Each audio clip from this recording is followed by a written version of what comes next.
Il y a une partie où ça va être un problème sociétal de manière générale. Comment est-ce qu'on intègre les seniors dans notre société? Comment on fait pour ne pas avoir une société qui est vraiment jeuniste et qui fonctionne avec les jeunes en excluant qui se fait croire qu'il y a que des jeunes. Oui, qui se fait croire qu'il y a que des jeunes. Et puis, évidemment, ça pose plein de questions, mais il y a aussi un aspect très pragmatique en fait, une entreprise aujourd'hui, elle ne peut pas reposer uniquement sur des jeunes. Quand elle manage des seniors, il y a peut-être une notion de profil un peu particulier, de petites choses à mettre en place qui peuvent faire en sorte que ça se passe mieux. Enfin, en tout cas, nous, on pense réellement que ça peut bien se passer, en fait, d'avoir des seniors dans son équipe. Salut Audrey. Salut Camille. Je suis super contente parce qu'on fait une table ronde ensemble pour la première fois. Et sur un sujet qui nous tient à cœur toutes les deux, qui est le management des seniors dans les entreprises. La première question qu'on peut se poser, c'est pourquoi est-ce qu'on a choisi ce sujet? Oui, tout à fait. Ensemble. En fait, on en a discuté ensemble en se disant, évidemment, c'est lié au contexte politique actuel, à l'actualité. Et en fait, on s'est dit, mais il y a quand même un paradoxe entre ce qu'on nous dit, c'est-à-dire que on va travailler de plus en plus tard, et ce que nous, on peut observer dans les entreprises, c'est qu'on a quand même une tendance à l'agisme, c'est-à-dire des entreprises qui sont pas faites, ou en tout cas qui ont des difficultés aujourd'hui avec le management des seniors, et des seniors qui ont du mal à s'intégrer dans le marché de l'emploi aussi. Ouais, et c'est vrai que nous, on l'observe dans les entreprises, qu'il y a cette envie d'avoir toujours des jeunes, ou qu'il y a beaucoup d'équipes de jeunes, ce qui est pas vrai partout, parce qu'on observe que c'est moins le cas quand même dans le milieu industriel, mais sinon, notamment dans les sièges, c'est beaucoup ça. On a très très envie d'avoir du sang neuf, et quand je dis sang neuf, c'est plutôt des jeunes dans les boîtes. Et du coup, ce qui est un problème, puisque c'est paradoxal avec la réalité de l'âge des personnes qui sont en âge de travailler. Et puis, une fois n'est pas coutume, on s'est dit qu'on allait appuyer ce qu'on se dit et ce que nous on voit dans les entreprises par quelques chiffres. Donc, je commence et puis tu complètes, Audrey. Donc, juste donne la source. C'est un super podcast qui s'appelle L'Heure du Monde, qui est le podcast du journal Le Monde, et qui nous a donné quelques chiffres qui sont des chiffres qui datent du début d'année et qui en plus nous ont mis un petit peu quand même en colère. Déjà, aujourd'hui, il y a un tiers des seniors qui sont en activité en France alors qu'on est en pleine crise du recrutement et qu'on voit qu'il y a beaucoup d'entreprises qui galèrent à recruter. Pareil, donc nouveau paradoxe, ça veut dire qu'il y a quand même encore beaucoup de gens qu'on laisse de côté qui pourtant seraient prêts à offrir leurs compétences. 18% des entreprises disent qu'elles n'ont jamais recruté de personnes de plus de 45 ans, parce que dans ce podcast, pardon, je le dis maintenant, mais le mot senior est en face de 45 ans, ce qui est quand même très très très très jeune, hein, même quand on voit l'âge jusqu'à laquelle on peut vivre. Et 4 chefs d'entreprise sur 10 ne prévoient pas d'embaucher des personnes de plus de 45 ans, ce qui fait un peu flipper. Et au-delà de juste l'embauche, en plus, si on regarde, si vous avez entre 55 et 59 ans, c'est précis. Je regarde mes chiffres pour être précise, il y a 2 fois moins de chances d'être formé. Ce qui est un point important parce que, on peut pas dire qu'on maintient l'employabilité tout en n'ayant pas accès aux formations. Exactement. Donc voilà, donc c'est quelques chiffres qu'on voulait nous donner dont on avait l'intuition, mais je pense pas dans cette ampleur-là. Donc c'est pas mal de les avoir en tête, et je trouve que ça éveille un peu les consciences et ça met un petit peu en colère. Alors pourquoi aujourd'hui les entreprises elles sont frileuses? Et d'ailleurs on peut se demander si ce sont pas des arguments qui sont un peu factices, parce que il y a dans ce qu'on retrouve, c'est beaucoup de difficultés à s'adapter aux nouvelles techno. Beaucoup de difficultés à s'intégrer dans des équipes plus jeunes, et comme il reste peu de temps avant la retraite, moins d'envie de travailler. Et j'ai vu aussi, ça va avec moins d'énergie, plus d'arrêt de travail, etc. Donc il y a évidemment moins d'énergie. Après, moins envie de travailler, moi, c'est pas du tout ce que je vois dans tous les seniors qu'on rencontre. Adaptation aux nouvelles technologies, on en parlait ensemble en préparant cette table ronde. On s'est dit, mais en fait, le digital, ça a commencé il y a 20 ans. Donc ça continue, mais a priori en 20 ans, il y a quand même des populations qui sont beaucoup adaptées, peut-être même plus que les jeunes. J'allais dire plus que nous, et en fait, je suis en train de me dire, je suis quand même qu'à 10 ans de la barrière senior, donc je vais peut-être pas aller sur ce terrain-là. Mais voilà, donc du coup, tout ça pour vous donner un peu de contexte. Il y a une partie où ça va être un problème sociétal de manière générale. Comment est-ce qu'on intègre les seniors dans notre société? Comment on fait pour ne pas avoir une société qui est vraiment jeuniste et qui fonctionne avec les jeunes en excluant qui se fait croire qu'il y a que des jeunes. Oui, qui se fait croire qu'il y a que des jeunes. Et puis, évidemment, ça pose plein de questions, mais il y a aussi un aspect très pragmatique en fait, une entreprise aujourd'hui, elle ne peut pas reposer uniquement sur des jeunes.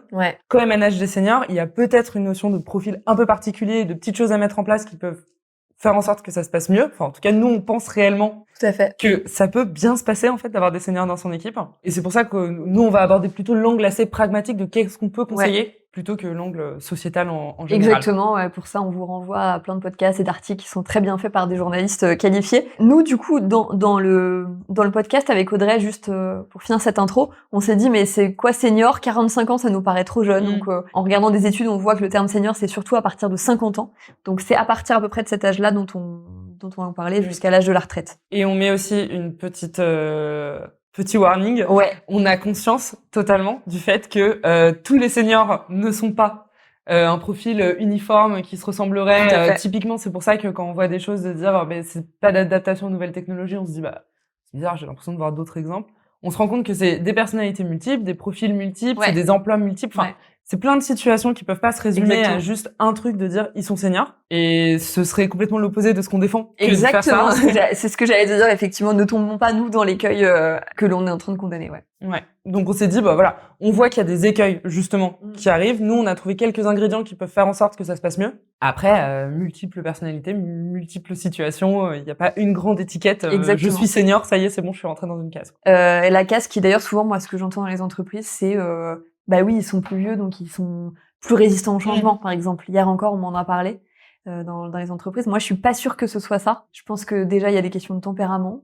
Il y a des questions de comment tu as travaillé la perméabilité au changement. Mais c'est pas, on est vieux, on est résistant au changement de manière générale, quoi. Oui. Et du coup, on est capable de vivre, de travailler dans le monde dans lequel on est. Du coup, pour revenir aux aspects pragmatiques, si vous avez des seniors dans vos équipes, comment faire en sorte que les choses se passent bien, qu'il y ait une symbiose avec les plus jeunes générations, que vous leur donniez toutes les chances de travailler dans les bonnes conditions jusqu'au bout, que vous tiriez le maximum de leur potentiel. Voilà, c'est tout ça dont on va parler. Et la première chose qu'on s'est dit, c'est que nous, on avait envie de vous dire, évacuez déjà les fausses bonnes idées. Première fausse bonne idée qu'on voit nous souvent, c'est des gens qui ont un peu abandonné le management. C'est du coup d'être tombé dans cette caricature-là, on va dire, du senior. Et du coup, d'avoir un peu lâché l'affaire, de ne plus le manager, de ne plus le former, de ne plus le challenger, de plus être exigeant avec lui, d'accepter aussi des choses qu'on n'accepte pas des autres, mais qui vont pas dans le bon sens. Voilà, en tout cas, d'avoir un peu lâché l'affaire, c'est pas ce qu'il y a à faire, parce que c'est comme ça que vous rendez d'ailleurs les gens passifs, et que les seniors, en fait, qu'on crée l'espèce de caricature des seniors, en fait. À force de les mettre sur le côté, évidemment, au bout de 10 ans, les gens, ils te disent, moi, maintenant, j'attends la retraite, puisqu'on s'occupe plus de moi. Voilà. Première fausse bonne idée. Ouais, et puis, mais qui peut être fait sous des bonnes intentions. Enfin, c'est pas du tout du jugement. Je pense que j'entends moi, il a 57 ans, qu'est-ce que tu veux que je fasse? Il va plus changer. Je pense réellement que ça peut venir de malaise mais qui suis-je pour changer quelqu'un qui a 30 ans de boîte? Moi, je suis arrivée il y a 2 ans et je suis son manager. Enfin, je pense réellement que ça peut être fait pour des bonnes intentions, mais que ça peut avoir des effets contre-productifs. Ouais. Et puis, des fois, c'est même pas une question d'intention, c'est que on part de cette espèce d'image qu'il y a dans l'imaginaire collectif plus on est âgé, plus moins on a d'énergie, plus on est paresseux, plus on est Donc ne pas tomber là-dedans. Et la deuxième chose qu'on s'était noté aussi dans les écueils qu'on voit, c'est se dire moi, pour pouvoir mieux valoriser le rôle des seniors que j'ai dans mon entreprise, notamment on l'a vu dans certaines entreprises où quand t'as des populations vieillissantes, tu te dis comment est-ce que je fais pour valoriser tout ça, et de se dire du coup je vais créer des choses dans lesquelles ils vont être dans un rôle de transmission ou de formation des plus jeunes ou un peu de mentor. Je pense réellement que vraiment la transmission c'est pas fait pour tout le monde. Déjà il y en a plein qui n'ont pas envie de ce rôle-là, et il y en a plein qui sont pas du tout compétents dans la manière de le faire, et ce serait trop dommage de donner encore une fois une réponse unique à un problème qui est beaucoup plus complexe en fait. Le management des seniors ne peut pas se résumer à du coup on les fait tous passer à un rôle un peu vieux sage qui va apprendre aux jeunes comment faire leur métier quoi. Oui, je suis tout à fait d'accord, et d'ailleurs nous on le voit, c'est la chose principale qui est faite dans les boîtes, justement avec les meilleures intentions du monde. Mais du coup, nous, ce qu'on a envie de dire, c'est qu'il y a des choses plus malignes, plus sur mesure à faire et qui demandent réflexion. Voilà, pour s'adapter au profil. Donc ça, c'est les deux choses. Si vous les faites, en tout cas, ça vaut le coup de les questionner un petit peu. Ou en tout cas, ça peut pas être les uniques réponses. Exactement. Et donc, du coup, nous, quand on a réfléchi dans les solutions à mettre en place, on a réfléchi à partir, évidemment, de ce qu'on voit, nous, dans les entreprises. Et il y a sûrement plein d'autres choses à imaginer. Déjà, la première chose, nous, qu'on s'est dite, c'est d'avoir peut-être une discussion avec les personnes. Là, c'était d'ailleurs plutôt en fin de carrière. Je trouve que 50 ans, d'ailleurs, c'est un peu précoce quand même pour avoir cette discussion. Pour le coup, ça risque de créer un malaise, à mon avis, dans la relation. Mais en tout cas, plus en fin de carrière, parce que ça, c'est quand même un sujet. Si on voulait faire un sujet dans le sujet des seniors, je pense que les gens qui approchent de la retraite, ça c'est un vrai sujet pour les managers.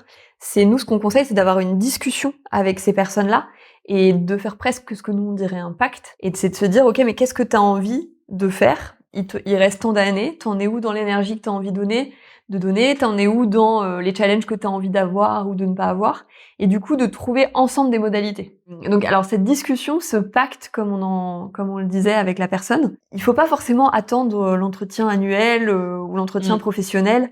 Vous pouvez aussi créer cette discussion de manière très spontanée, parce que attendre, c'est encore entre guillemets perdre du temps. Donc au contraire, l'idée c'est de déclencher la discussion quand vous sentez que c'est nécessaire et de pas justement procrastiner là-dessus, parce que elle peut faire peur cette discussion, mais pour connaître des gens qui l'ont eu, finalement en fait ça soulage des deux côtés, qu'on se mette d'accord sur la réalité et qu'on trouve des modalités qui vont bien aux autres.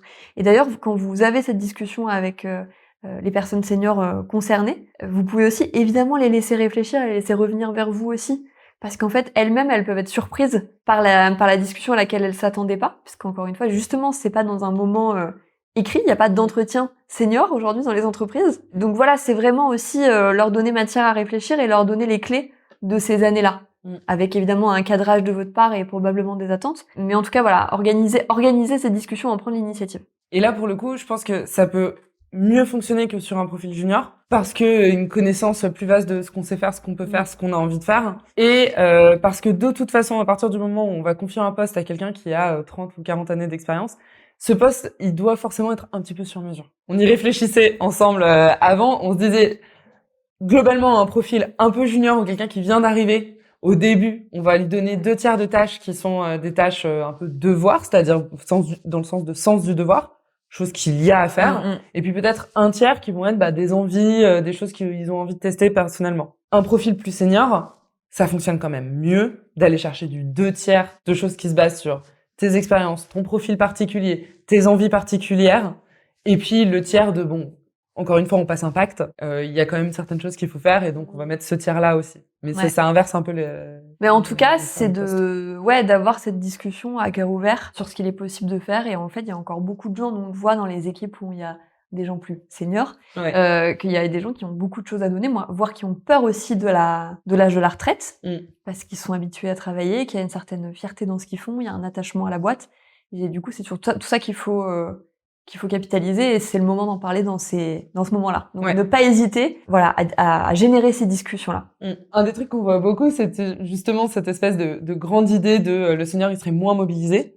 En fait, oui, dans les personnes qui vont approcher de l'âge de la retraite, et encore une fois, il y a plein de métiers pénibles qu'on ne peut plus faire. Tout à fait, bien sûr. Dans le même temps que ce qu'on faisait avant. Et puis, au-delà de la pénibilité du travail, il y a aussi un investissement qui, potentiellement pour le coup, peut vraiment être moindre par rapport à des gens qui vont être en début de carrière, sur, par exemple, le temps ou le temps passé sur le lieu du travail.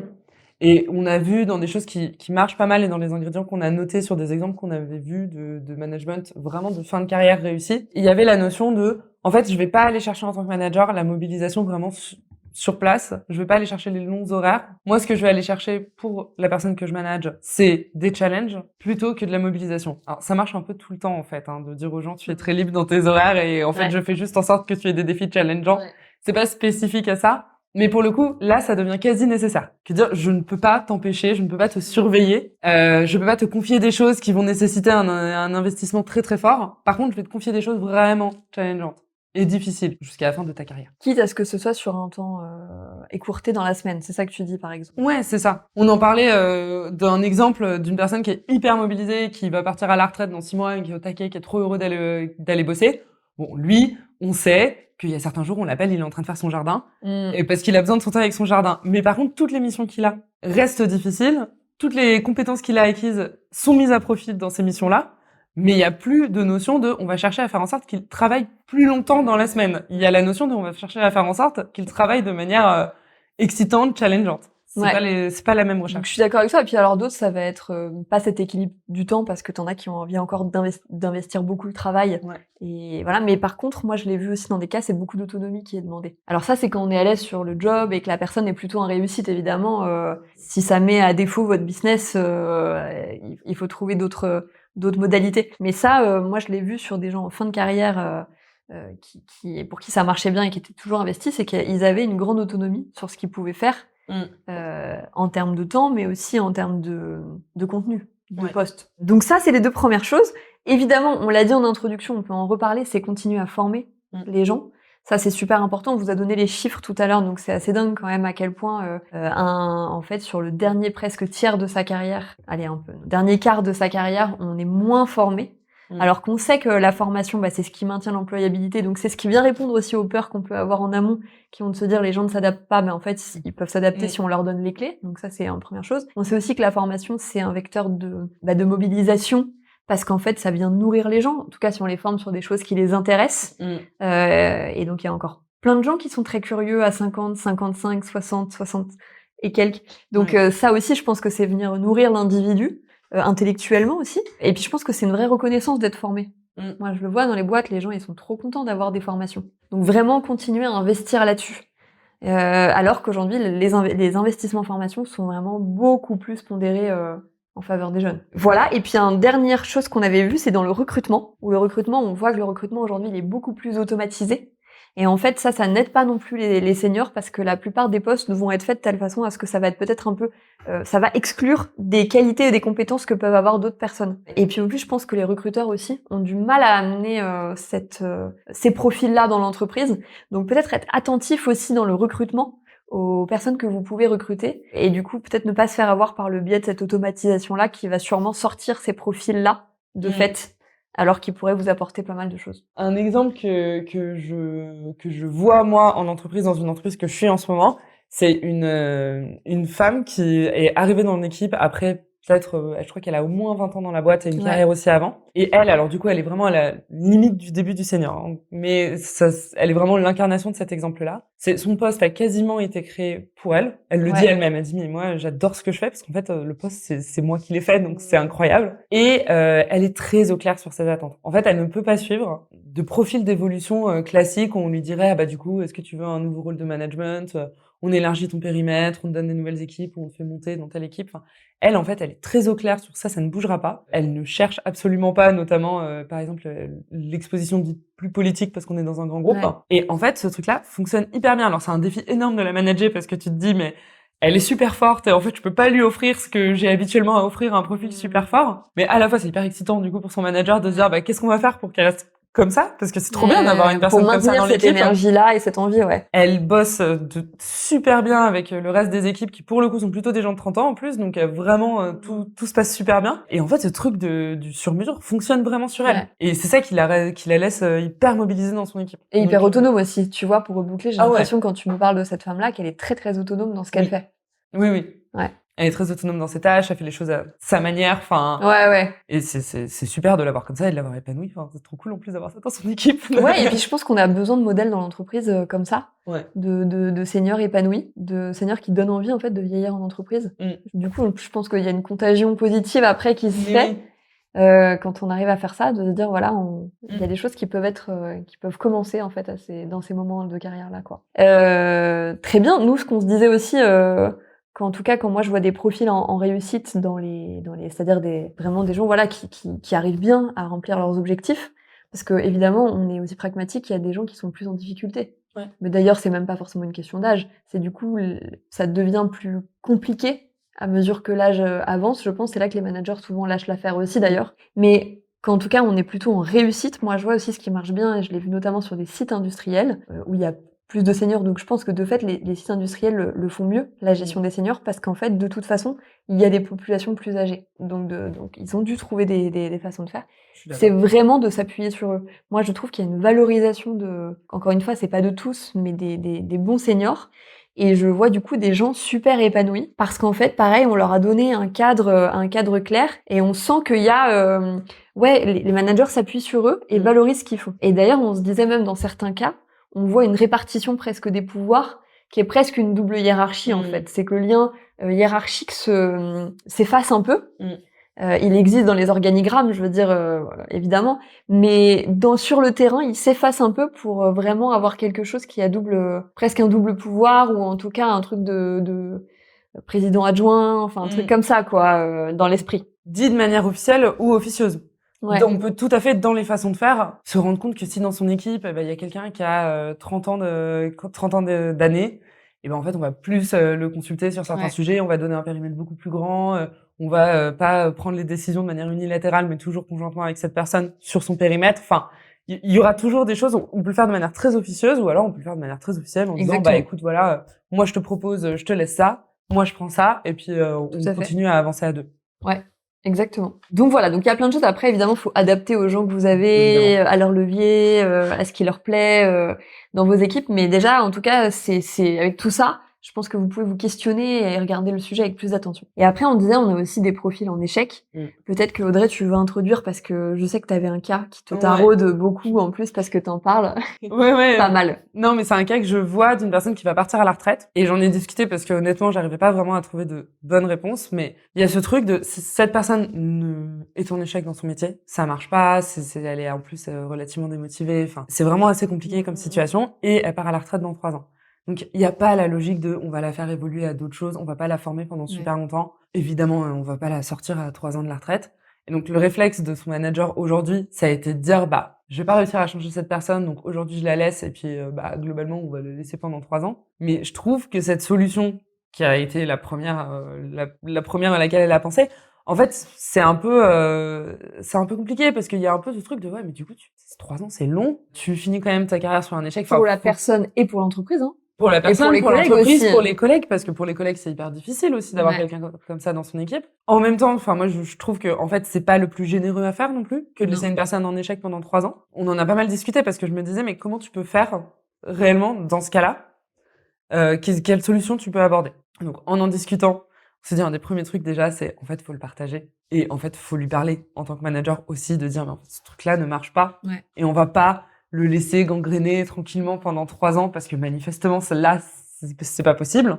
Donc, c'est un peu le premier truc de on acte tous les deux que ça ne fonctionne pas. Mais du coup, on revient à cette discussion. C'est là qu'on voit qu'elle peut avoir plein de formes. Elle peut avoir la forme dont on parlait tout à l'heure, qui est qu'est-ce que tu as envie de faire, comment tu as envie d'exploiter ça, et une discussion peut-être plus difficile, mais au moins qui met les pieds dans le plat. C'est ça. De dire aujourd'hui, ça marche pas. Néanmoins, si on regarde la réalité, il reste 3 ans. Quand même, que fait-on? Oui, voilà, c'est ça. Et comment tu as envie de vivre ces 3 ans-là, quoi. Exactement. Et là, on va retourner côté un peu sur mesure, hein. En fait, ça revient à la même chose, c'est de se dire, je vais essayer de trouver des missions dans lesquelles la personne peut s'investir, en lui disant, peut-être que cette partie-là fonctionne pas, mais est-ce que tu veux aller tenter ça? Essayer de faire en sorte de continuer à générer de la fierté, de pouvoir continuer à générer des victoires, des choses sur ces 3 dernières années, et pas les laisser être une lente attente du début de la retraite. Ouais, tout à fait. Donc on en revient, c'est mettre les pieds dans le plat parce que, encore une fois, on se répète, mais on voit tellement de managers qui n'abordent pas le sujet, en fait, et qui abandonnent, en fait, sans même en parler, alors que je suis sûre qu'il y a plein de choses qu'on pourrait ne pas gâcher, en fait. Ouais.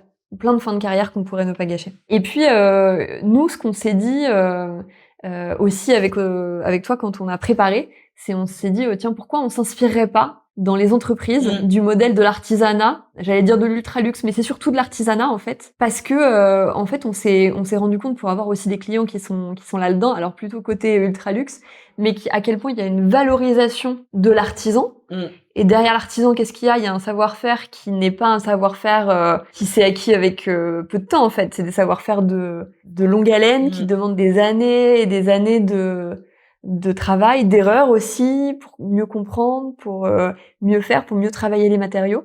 Et pour avoir visité, on peut le dire, on a visité, il y a les ateliers de Pantin d'Hermès, il y a pas longtemps, et on a été frappé de voir à quel point il y a une valorisation du coup des seniors aussi, parce qu'en fait, l'artisan, c'est que chaque année passée, c'est un gage de mieux savoir en fait, c'est de la valorisation. Ouais, et franchement le début de notre discussion, en plus il était tout bête, hein. On a fait cette visite, on a fait la visite par quelqu'un qui partait à la retraite dans 6 mois, et on s'est dit mais pourquoi il a l'air d'aller aussi bien lui? C'était quoi la recette miracle de pourquoi cette personne a l'air si fière et si heureuse de nous faire la visite? Des étoiles dans les yeux et qui nous transmet d'ailleurs, hein. Ah oui, du coup c'était trop bien. Ouais. Qui nous transmet. Et en fait, c'est ça, c'est ce qu'on se disait avec Audrey après, c'est qu'en fait, dans les entreprises, il y a une courbe qui est que vous avez beaucoup de valeur et puis arrivé à un certain point, ça chute. Je pense qu'il y a un point qui est aux alentours de 45-50 ans, je dis en moyenne, parce qu'évidemment, il y a des gens qui font des carrières qui continuent à grimper très longtemps, mais c'est pas la majorité. Et en fait, dans l'artisanat, c'est une courbe qui, au contraire, continue de grimper. Sauf si vous êtes un mauvais artisan, que vous faites n'importe quoi, mais en général, la plupart des artisans, en tout cas nous qu'on a rencontrés, déjà il y avait une fierté, déjà il y avait une passion du travail incroyable partagée par tous et qui était absolument pas feinte. Et puis voilà, on voit que c'est un système qui valorise énormément les gens. Et pourquoi ça ne devrait être que dans l'artisanat en fait?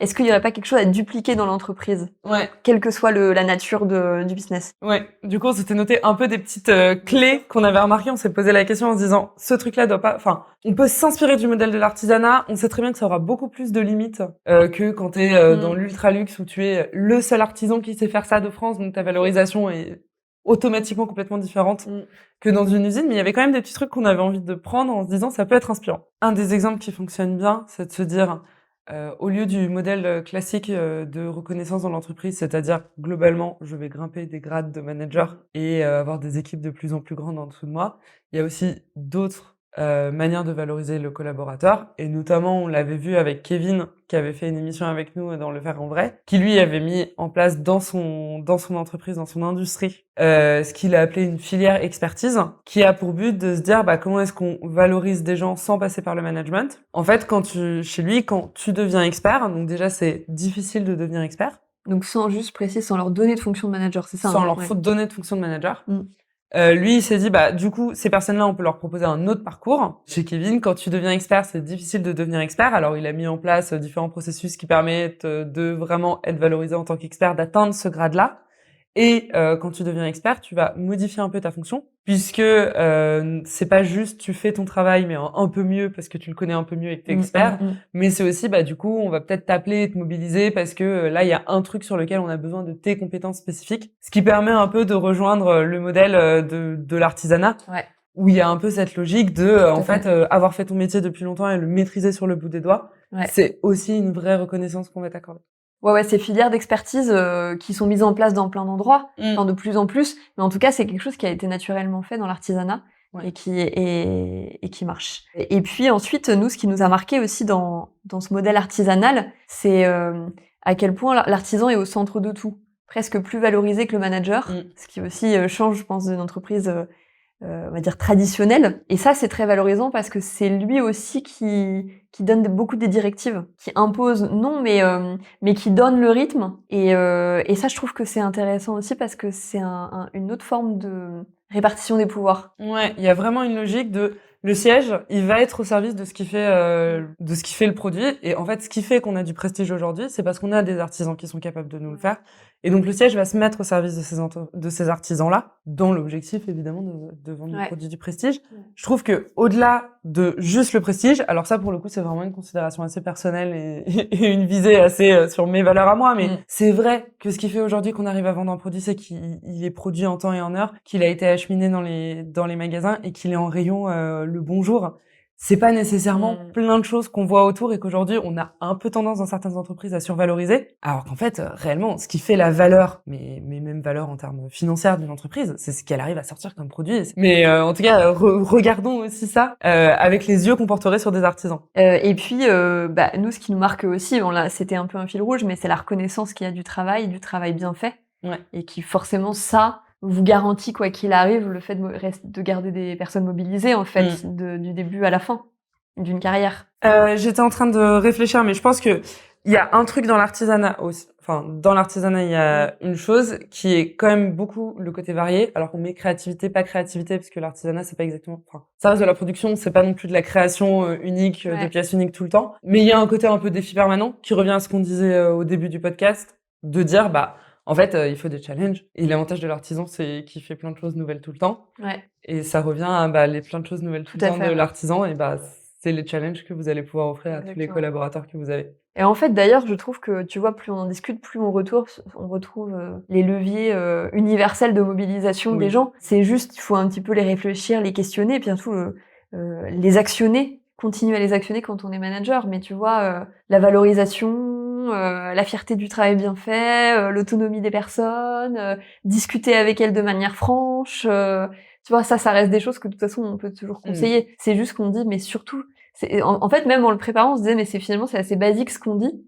Mais c'est ça qui est presque un peu attristant aujourd'hui, c'est que c'est basique, mais c'est pas assez fait. Oui, mais Donc, c'est la cohérence de ce qu'on dit. En fait, c'est pas exactement la cohérence de ce qu'on applique dans la vraie vie une fois qu'on se Exactement. retrouve face à des profils seniors. Exactement. En fait, on peut garder la même cohérence tout le temps. Tout à fait. Et du coup, nous, ce qu'on voulait vous faire passer comme message principal, c'était de se dire, regardez aujourd'hui les seniors que vous avez, regardez aussi leur niveau d'épanouissement, de satisfaction, de challenge qu'ils ont encore envie d'avoir. Voyez comment vous les managez, si vous avez changé vos modes de management, si vous avez mis un peu moins d'énergie sur eux. Voyez si vous avez eu des discussions sincères avec eux récemment. Et puis peut-être essayer des choses nouvelles pour voir ce que vous pouvez faire. Parce que de toute façon, c'est un sujet qui est pragmatique, parce qu'on l'a vu, il y a de plus en plus de seniors de toute façon dans les équipes. Et puis c'est un sujet même sociétal en fait.